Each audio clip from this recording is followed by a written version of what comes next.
Hey, this is Mike again from Bits and Boards, and today I'm going to start off by taking the opportunity to tell you a little bit about myself. I am really blessed to work for a company that sends me all over the world, and when I get the chance, I go to local game stores to the areas that I'm sent. I've been to game stores in Grenoble, France, Paris, France, Manila, in the Philippines. I've been to several game stores in the Bay Area. I've been to game stores all over the Boise Valley, all over Idaho. And I just came back from San Francisco where I had the opportunity to go to Gamescape. I really liked Gamescape. I walked in there and I said, this has a really unique feel. It's not rustic, but it's kind of in an older building, and I really liked it. It's not dirty, has a great miniature section, has a lot of variety of games. It's kind of compact, but I really liked that store. And when I was there, I had the opportunity to get two games. One, the Manhattan Project. The second game that I got was Tally Ho. Tally Ho is part of the Cosmos 2-player edition. It was originally released in 1973, and this edition is the Rio Grande Games Publication Edition. It was developed by Rudy Hoffman, and it's a tile manipulation game to me. And the reason I say tile manipulation is because you're not placing tiles, all the tiles are already on the board. So it's not like you're placing tiles, you're just manipulating them. It is on a grid, just like chess and checkers, but it's really simplified. The Rio Grande Games site says it's a set collection game. I really don't buy that.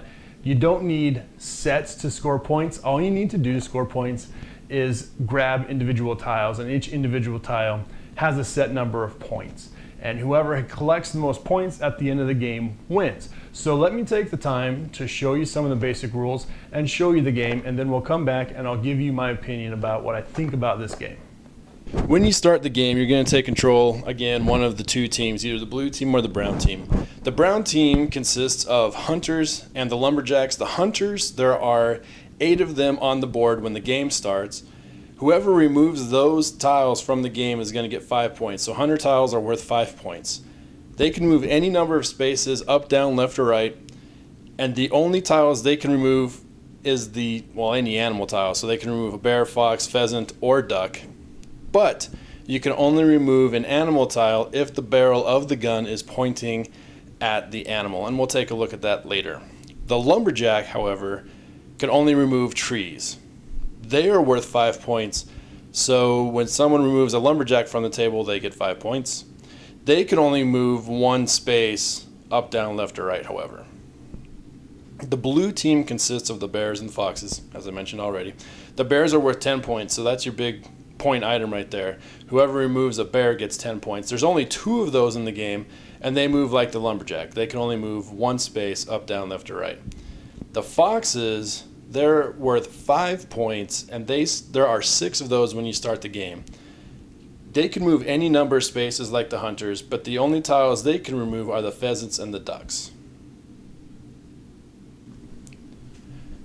Now, as I already mentioned, the only player that can remove trees from the game is the lumberjack. So the brown team can remove trees from the game.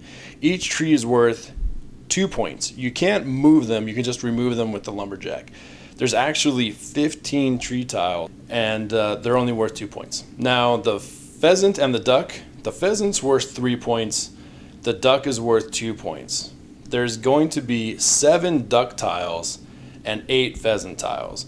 And now either player can move a pheasant or a duck any number of spaces as long as there's room. And every tile can only move up, down, left, or right. There's no diagonal movement in this game, which is kind of a nice way to add a bit of strategy, so either tile can move the pheasant or the duck to try and position the other player to get captured. So here is the general setup of the game. It's pretty easy to do. You just randomize all the tiles, put them on the board, and you leave that middle space empty. Each player can only do one of 2 things. They can either flip tiles over or move tiles. And that's pretty much it. And moving a tile might entail capturing a tile.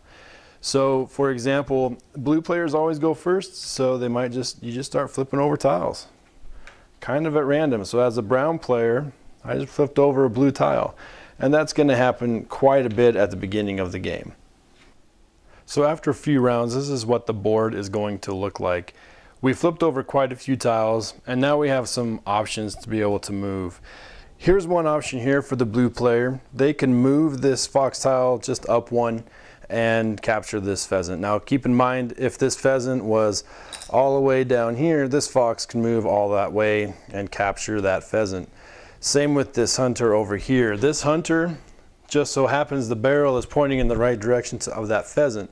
So the hunter can move all the way down, capture that pheasant, and get those points at the end of the game. Now keep in mind, the hunters and the fox can move any number of spaces. The lumberjack and the bear can only move one space each, and each player can move the pheasant and the duck tiles. No one can move the tree tiles. The only way to get those off the board is via the lumberjack. Now the end game for Tally-Ho occurs after all of the tiles have been flipped over. The game can end one of two ways. One way is that, for example, the blue player has no more blue tiles to move. It doesn't matter if there's still green tiles. If the blue player doesn't have any more tiles, or if the brown player doesn't have any more tiles, the game immediately ends. Once all of the tiles have been flipped up, the other way is that each player takes 5 more moves. Now during this time, after the end game is triggered, players can remove their own tiles from the board from these 4 exit spots. So for example, this hunter really can't do any good. So as a brown player, I can move this guy off the board, capture it for myself, gain those 5 points. Now bears are worth 10. Now there's no real danger here of the bear getting in trouble, so the blue player can move. The brown player might try and capture that, but the blue player can just take that off and gain 10 points for itself. Now I cannot move green tiles off the board, I can just capture them. So what I can do here as a blue player is capture this pheasant by moving this fox down, and then move foxes off the board and capturing them for myself. Now after either one of the players has ran out of their own tile, or they're all off the board, or after each player has taken 5 turns, you count up the points. The player with the most points based on the tiles that are in their pile is the winner. All right, so there's the game. It's pretty basic, as you can see. I really like this game. I think it's just a lot of fun. It's a silly theme, hunters and bears going after each other. I really like it. I really like that it's a fast setup. I like that there's a lot of luck involved at the beginning to make, I mean, you can sit there and you can turn over blue tile after blue tile or brown tile after brown tile, but that's okay. I think the reason that's okay is because at the end of the game you have a lot of strategy. Once all those tiles are revealed, you can remove your own tiles for points. And I think that's what saves the game. If you couldn't do that at the end, it would seem just, I don't know, it would seem just a grab for points and not a whole lot of strategy. And you'd be kind of confined to the area of the grid. Having those 4 exit spots, I think, adds a lot. It provides that opportunity for someone who might have been cornered the whole game to gather some points. So, you know, a blue player can take a bear off and get 10 points for his own tile, which I think is great. I really like the fact that my wife likes this game, that she and I can sit down and set it up real quick after a long day and just have some fun with the game. It's not my favorite Cosmos game. I think my favorite Cosmos game would have to go to Starship Catan. It's not even my favorite 2-player game, but I still really like this game. And I think if you have the opportunity to pick it up, you know, either over the internet or at a local game store, I strongly suggest picking it up. I think it's really family friendly, and that's also a big benefit for me. My son is 4 and he really likes playing games. He can play Sorrow just fine. He loves it. And I think, you know, once he gets a little bit older, he'll be able to pick this game up really quickly as well. So I really think you should pick this game up.